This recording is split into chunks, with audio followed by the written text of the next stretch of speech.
all kinds of interesting things.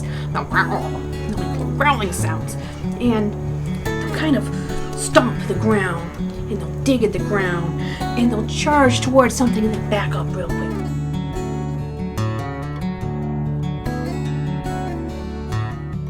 Hi everyone, welcome to Nature Explorers. My name is Darcy and I'm here from the Danbury Public Library. Today I'd like to tell you about one of my favorite animals. It is an animal that we have a lot of here in Connecticut.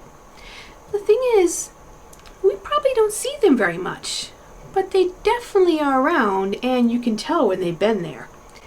See, they're not very big and they're really kind of fuzzy, especially their tails.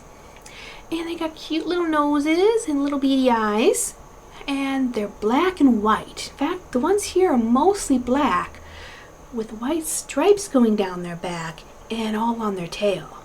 Do you know what it is? Let me get one final hint. Wherever it goes, it leaves an impression, usually because it leaves a smell behind. Did you guess skunk? If you did, you're right. The ones we have here in Connecticut are striped skunks. Aren't they cute? They're adorable. There are actually 10 different species of skunks, and skunks are part of the Mephididae family. They share this family with 2 other species of stink badger, which, as you can guess by their name, are also kind of stinky. Skunks are kind of like what we and those black bears are. Remember we've talked about the black bears? Remember what they ate? They ate a little bit of everything, huh? Same as we do. That's because skunks are also omnivores. They'll eat anything they can get their hands on. They like meat, they'll eat eggs, they'll eat fruit and plants, but their favorite things to eat are insects. They really like worms and grubs, so they'll sometimes be wandering around your yard trying to find tasty treats to eat. Now, our striped skunks, they're not very big animals. They can get anywhere between 4 to 10 pounds in weight. And lengthwise, an adult can get from 21 inches to 32 inches in length. That sounds pretty big. That's not that big. It's big. But the thing is, over half of that is actually their tail. They have big, long tails. And that's where most of their length comes from. But still, it's a decently length body. And they don't have very long legs. In fact, because they have these short little legs, they kind of walk funny. Sometimes their back's a little curved up, and they'll kind of waddle a little bit. And then if they want to run off, they'll kind of do a little hoppy bump. It's really kind of cute, like these little guys in this video here. Aren't they nice? Look at those guys. So the reason we don't see these guys very much, even though we have a lot around, is because skunks, for the most part, are nocturnal. Nocturnal means that they prefer being out during the night and not really during the day. So sometimes we'll see them like really early in the morning, and sometimes late in the evening when it's just about to get dark, they'll be wandering around. But other than that, the best time to see them are days when it's actually kind of rainy and overcast. And the reason for that is because of what they like to eat. I remember I said that skunks really like to eat worms and insects. Well, when it rains, it's actually very hard for the worms. Have you ever noticed that the day afterwards, you'll sometimes see lots of worms out on the sidewalk? And you wonder, well, why is it there? The thing is that worms, when they're inside the ground, well, they kind of need to breathe. Normally it's not a problem because there's lots of air inside the ground as they make their tunnels. But when it's raining, well, the water soaks down into the ground and the ground becomes saturated with water. It means thick with water. And because of this, it's very hard for the worms to breathe. So the worms will start to tunnel their way more towards the surface so they can get some air. And this is a great time for skunks because this is like a worm smorgasbord. So sometimes if it's raining out and you look outside your window, you'll see skunks grubbing around trying to get all those worms that are very tasty for them. Now I said there were 10 different variations of skunks, 10 different species. And most of them are going to be black and white, like what we think of when we think of skunks. But sometimes you get some color variations, like sometimes you'll get more of a brownish kind of skunk, or maybe even a reddish kind of skunk. Or sometimes that white is actually more of a cream color. But no matter what type of skunk you have and what type of coloring it is, whether it's the black and white, or brown and white, or red and cream, all these animals are displaying what is known as warning coloration. and this has a big scientific name which is a little bit hard to pronounce. That is aposematism. It is kind of nature's way of giving an animal a bit more protection. It's kind of saying, this is an animal that you probably don't want to mess with. You don't want to eat it, you don't want to chase it, and you don't want to attack it. So this works out great for the animal, right? I mean, no one wants to be attacked or eaten or anything like that. But it actually works really well too for the predators who might attack these animals, because the animals who are displaying warning coloration have something else going on for them, something that might be dangerous to any predators. So, for example, here we have a poison dart frog. And look how bright and colorful it is. It's really cool looking, huh? And poison dart frogs come in a wide variety of colors, almost like a rainbow of frogs. And they're not very big. They're really itty bitty. And the thing with these frogs, why it has these bright coloration, is that they actually secrete a toxin from their skin. And if animals try to eat these frogs, well, they can actually become sick, and to be honest, they can even kill some animals. So that bright coloring lets other animals know that this is something that I really should not mess with. Now, some animals aren't toxic, but they still have this warning coloration. Things like the tiger moth and the ladybird. The thing is with these is that they taste very bitter. So if animals try to eat these guys, they're not going to enjoy the meal. They're going to go, ah, that doesn't taste good at all. Ah. So this is a way of those other animals realizing, I didn't like how that tasted, so I'm not going to eat that again. Some animals are actually venomous, like our black widow spider here, or our velvet ant. These guys have nasty stings and bites that put poison inside the animal that's attacking them. And that can make the animal itchy or irritated, or sometimes it can even make the animal very sick. So they have these bright colors in contrast here to let other animals know that you don't want to mess with me. I'll mess you up. Speaking of messing you up, this guy is the king of that. This is a honey badger. That black and white combination is a warning sign, because the honey badger is an aggressive animal. It will take on anything. It doesn't matter what it is. It doesn't matter if it's venomous. It doesn't matter if it's 5 times its size. The honey badger will take it on. In fact, the Guinness Book of World Records has the honey badger listed as the most fearless animal in the animal kingdom, which is impressive. Honey badgers really just don't care. And of course we have our little skunk friends. That black and white coloration there, it's very striking, right? So even if we're out during the day and we happen to see one, even if it's raining out, we're going to notice that color against the green of grass or browns of leaves or of dirt. It's going to stand out. But even at night, we, even with our eyes that aren't really that great compared to other animals for night vision, we can still see the skunk at night.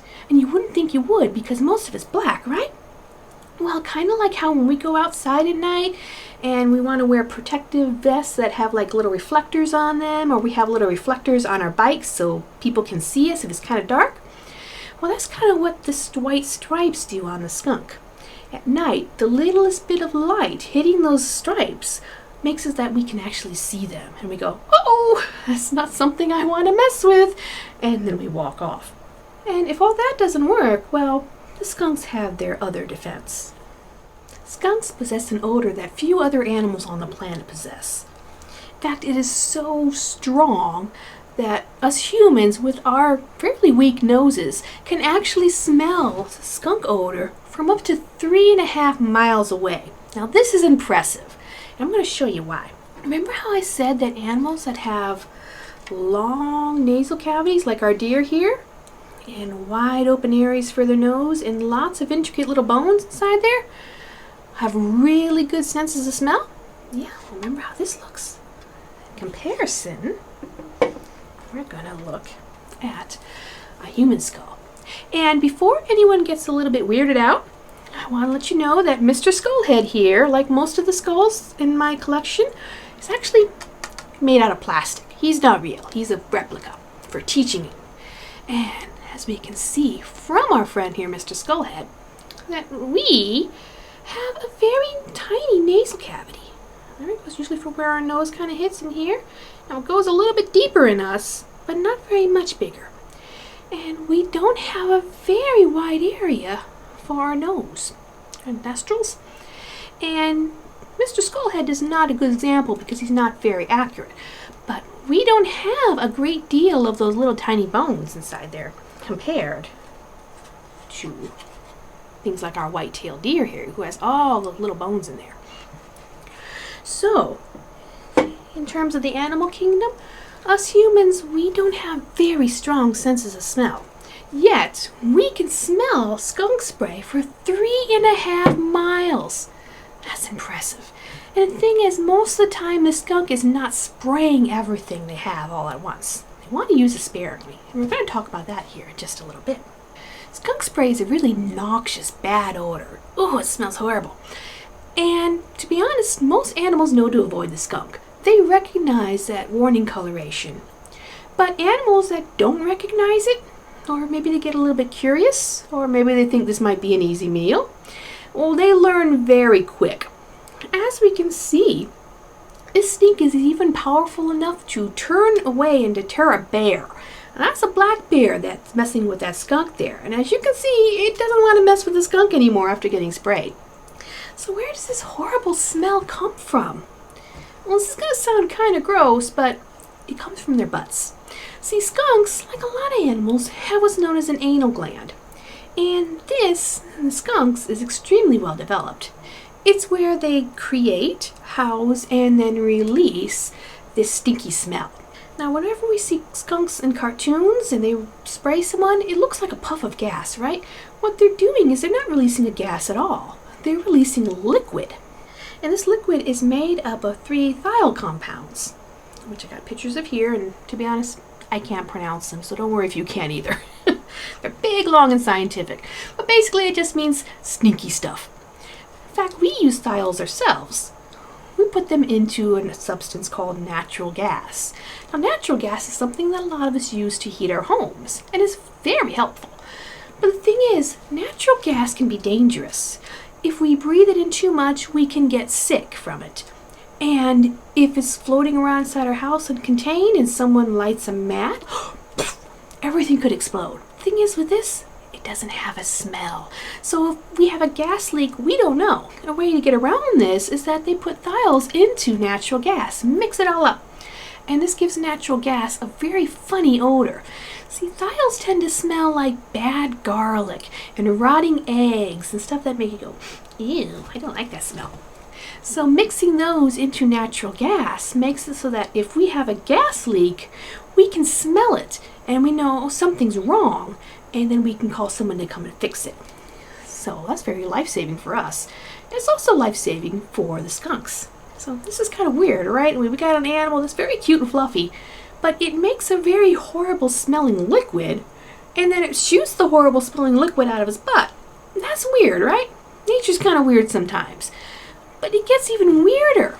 You see, they can spray this liquid over 10 feet in length from their bodies. That's really amazing. So if you're like standing 10 feet away from the skunk and you think, I'm safe, you might not be. The thing is too, skunks are extremely accurate when they're spraying this stuff. Skunks really don't want to spray. And the reason for that is kind of what I mentioned earlier, that a skunk doesn't spray everything all at once. Skunks can only produce a small amount of this stinky liquid at a time. Pretty much just enough for maybe 5 to 6 sprays. And the thing is, it takes up to 10 days for them to make more of it. Now, if a skunk uses all of its stinky spray and has to wait 10 days, over a week, to make more of it, that's a very vulnerable skunk. As a result, the skunk will do as much as it possibly can to avoid having to spray. So because of this, skunks do a little bit of a warning dance. And they'll do all kinds of interesting things. They'll make little growling sounds. And they'll kind of stomp the ground. And they'll dig at the ground. And they'll charge towards something and then back up real quick. And they'll even pop their tails up and wiggle their tails around a little bit, so that you can easily see that black and white coloration and go, uh-oh, look out. I'm using my warning. Here you go, Sarah. Here I am. So they do all of this to try and make sure that everything knows that, hey, I'm not something to mess with. I'm trying to scare you away. And usually this stuff works pretty good. But if it doesn't, well, the skunk's going to go into its next little phase of its dance. Now, remember how I said that skunks spray this stuff out of their back ends? And remember how I said that, despite this, they're very accurate? Well, it doesn't make sense, right? I mean, how can you see what's behind you? It's a little hard, huh? But skunks can do this because they do something really interesting. Smaller skunks, like the spotted skunk, well, they'll kind of do almost like a handstand. They'll get up on their front feet and they'll flip their back end up. And if that display, which shows off more of their spots in that warning coloration, and this makes it so that the area that's going to spray is in line with the area that they're seeing. So their back end and their front end are both facing the same direction, and they can aim to hit what they want to hit. Now, bigger skunks, like our guys we have around here, the striped skunk, no, they don't do handstands like that. They keep all 4 feet on the ground, and they'll curve themselves into more of a U. So the head and the tail are facing in a similar direction so that they can see what they want to shoot. So if you're watching a skunk and you're too close and it's doing its little stomping and growling and digging and the charge and back up and the tail shake, and you haven't backed off and you start seeing the skunk making that U shape, you're probably going to be stinky for a little while. So uh-oh, you got sprayed by a skunk and now you're really smelly. So what's going to happen now? There's a couple of things we can do. First of all, we need to kind of remain calm, as hard as that is. Because even though we're having these weird reactions that are extremely unpleasant, like the watery eyes and the coughing and the nausea and maybe the eyes burning and maybe we can't quite see right well at the moment, it's important to remember that the skunk spray is actually not toxic. If we do get sprayed, well, what we want to do, especially if it gets into our eyes, is we want to wash your eyes out with lots of water. So we're going to go inside and go to the sink and just wash your eyes. Wash, wash, wash, wash, wash. And what we're doing is we're getting any of that liquid out of our eyes. This is going to help to calm our eyes down so they don't feel so burny, and you will be able to see again. Don't worry, it's not permanent. Now, we also probably want to wash ourselves, right? Because we're stinky and now we're covered in what we know now to be liquid that came out of a skunk's back end, and ew. But the thing is, if we go ahead and wash with water, and even would wash with soap, like we take a full bath or shower, well, we're still going to be stinky.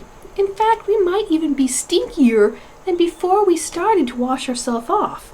And that's because some of those thiols that are inside that skunk spray, they actually react with water and they become stinkier. So what do you do to get rid of that horrible smell? Well, a lot of people say you should wash yourself in tomato juice. So the thing is that tomato juice isn't terribly effective. There's another thing we can do that actually works really well and is pretty easy to make. So what we want to do is we want to mix together a solution that is 1 quart of 3% hydrogen peroxide, 1/4 cup of baking soda, and 1 to 2 teaspoons of dishwashing liquid. We're going to mix that all together, and then we're going to use that as a soap. Now, there's a couple things we need to be careful of with that stuff. Hydrogen peroxide and baking soda should never go anywhere near our eyes. So we have to be very careful to not get that anywhere into our eyes. Also, hydrogen peroxide is sometimes used as a bleaching agent. This means that if you got someone like me who has dark hair, and I want to have my hair maybe like a nice bright turquoise blue or a hot pink, if I try putting those colors right into my hair, they're not going to take. I'm going to end up with basically brown hair. So if I want those bright, nice colors, I actually have to bleach or lighten my hair and then put those colors in. Hydrogen peroxide, as I said, is a bleaching agent. So if we get that in our hair because we want to get the stink out of our hair, well, we may end up with it lightening our hair. So we found out how to make ourselves not stinky if we do get sprayed by a skunk. But it's kind of a mess, isn't it? We got to worry about getting it out of our eyes. We got to worry about it maybe changing our hair color. I mean, who wants to mess with all that, right? So how do we avoid all this? Well, the easiest way is to avoid getting sprayed in the first place. I know, it sounds kind of flippant, right? But the thing is, it's actually very easy to do. Now remember, I said the skunks really don't want to spray. Then they're not aggressive animals. So because of that, we can usually very easily avoid freaking the skunk out and getting sprayed by the stinky liquid. We actually have a bit of a benefit going on for us. See, skunks really don't see too terribly well. They have little eyes, and they rely more on their senses of smell. So, chances are very good that we're going to see the skunk long before the skunk actually notices us. And if that happens, well, we can just turn right around and go back the way we came, and there's no confrontation. Now, if we manage to startle a skunk, maybe they saw us before we saw it, well, they're going to start doing that little threat dance there. They're going to do the tail poofing up and the stomping and the growling and the chasing and moving back. And when they start doing that, well, we're going to kind of treat them like we treated those bears. So what we're going to do is we're actually just going to slowly back up. We're not going to make any sudden moves. We're not going to run. We're not going to clap. We're not going to stomp our feet. We're not going to shout. We're just going to back away slowly. And the reason we don't do the stomping or the clapping or the shouting or even the running away is that all of those are kind of similar to the threat displays that the skunk does. So if we start stomp, stomp, stomp, I'll scare the skunk away.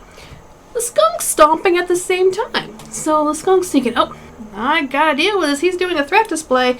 And then the skunk starts doing the U shape and, well, everything gets really smelly.